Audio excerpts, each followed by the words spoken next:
Well, what I've got here is a Ford Falcon 1964 Ford Falcon. It's a sort of 4.7 liter V8, and very very light. It's got a certain floppiness to it. Since people know that I'm a car enthusiast and that I have done some racing, it came to me, why don't I give the reasonably priced car a drive myself? For Top Gear fans. Okie dokie, here we go.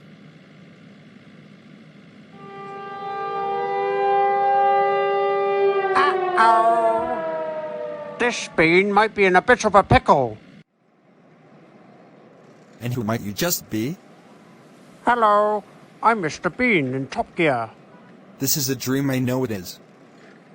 Mr. Bean? I mean, Rowan Atkinson. What the scallops do you think you're doing in Top Gear? You're supposed to be acting, not driving. I can explain. Say, no, more.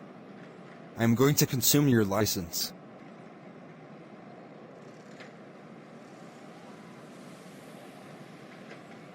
Okay, I regret every second of that. But it had to be done. How can you drive when you're an actor? What will they come up with next? A shopkeeper who knows how to play basketball? Anyway, you're under arrest and suspicion of career identity crisis. Wah.